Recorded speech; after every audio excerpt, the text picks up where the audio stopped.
नमस्कार दोस्तों, मैं नवलाल सर। मेरे चैनल एम्बिशन ट्यूशन सेंटर में आप सबों का स्वागत है। मैं आज क्लास 10th के फिजिक्स का एक चैप्टर प्रकाश का परावर्तन यानी कि रिफ्लेक्शन ऑफ लाइट लेकर आया हूं। यह सब्जेक्टिव क्वेश्चन है जो बार बार पूछता है एग्जाम में, जो बार बार एग्जाम में पूछा गया है और आने वाले समय में भी पूछेगा। एकदम बोर्ड मॉडल क्वेश्चन है। तो चलिए हम लोग देखते हैं कि ये प्रकाश के परावर्तन क्या है। ठीक है, प्रकाश की परावर्तन क्या है। तो देखिए, सबसे पहले यहाँ चित्र देख रहे हैं आप लोग। ठीक है, आप लोग चित्र देख रहे हैं। ये जो है ये समतल दर्पण है। क्या है? समतल दर्पण है। कौन दर्पण है? समतल दर्पण है। ठीक है, समतल दर्पण है। आज जो ये दिखाई दे रहा है छोटा छोटा, यह कलई की हुई। कलई का अर्थ होता है रंगा हुआ।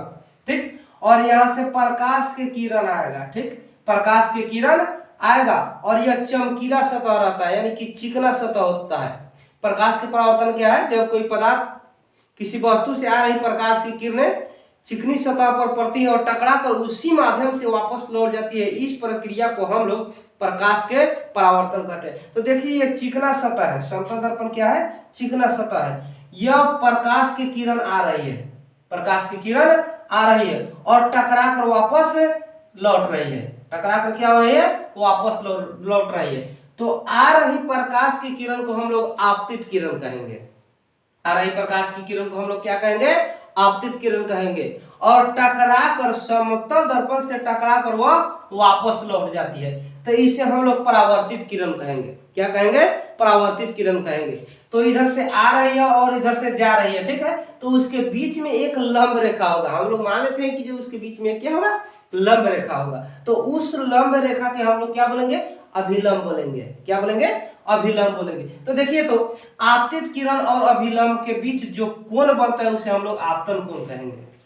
आपतित किरण और अभिलंब के बीच जो कोण बनेगा उसे आपतन कोण कहेंगे। इसे हम लोग आई द्वारा सूचित करते हैं। ठीक है, किसके द्वारा सूचित करते हैं? आई द्वारा सूचित करते हैं। उसके बाद अभिलंब और परावर्तित किरण के बीच जो कोण बनता है उसे हम लोग परावर्तन कोण कहते हैं। कौन सा कोण कहते हैं? परावर्तन कोण कहते हैं। तो देखिए, यही परावर्तन कोण है, इसे आर द्वारा सूचित किया जाता है। और जो आकर एक ही बिंदु पर मिलता है, इस बिंदु को हम लोग आपतन बिंदु कहेंगे। कौन सा बिंदु कहेंगे? आपतन बिंदु कहेंगे। तो प्रकाश के परावर्तन के दो नियम होते हैं। प्रकाश के परावर्तन के दो नियम होते हैं। और कौन कौन नियम होते हैं देख लीजिए।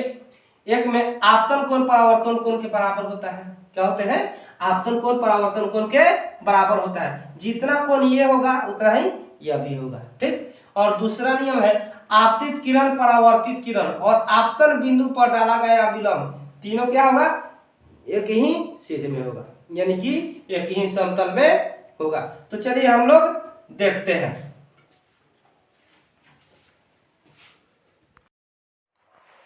प्रकाश के परावर्तन से क्या समझते हैं, इसके कितने नियम होते हैं। तो देखिए, प्रकाश किसी चिकनी और चमकीली सतह पर पड़ती है और टकरा कर उसी माध्यम से वापस लौट जाती है।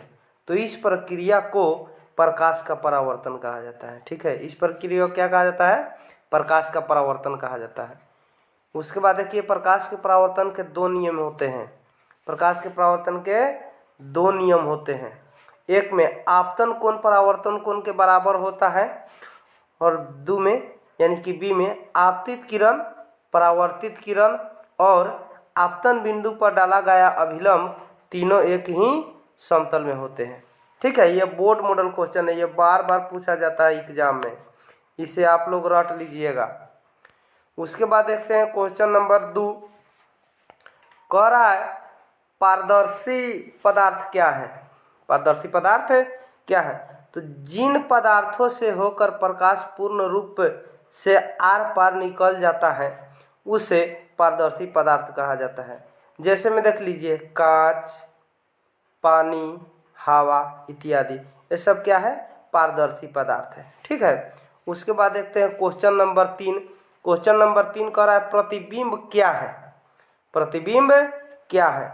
तो देखिए, यहाँ पे किसी बिंदु से आ रही प्रकाश की किरणें, किसी बिंदु से आ रही प्रकाश की किरणें परावर्तन या अपवर्तन के बाद जिस बिंदु पर कटती है या कटती हुई मालूम पड़ती है उसे प्रतिबिंब कहते हैं।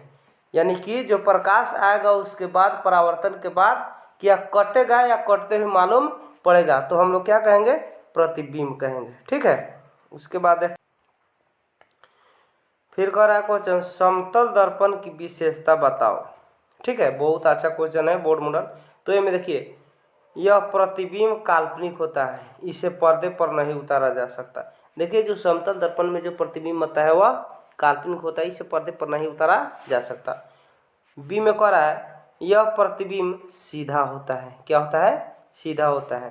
सी में कह रहा है यह वस्तु के समान आकार का होता है, क्या होता है, वस्तु के समान आकार का होता है। डी में कह रहा है प्रतिबिंब समतल दर्पण के उतना ही पीछे होता है जितना वस्तु समतल दर्पण के सामने होती है। ठीक है, किसके सामने होती है, समतल दर्पण के सामने होती है।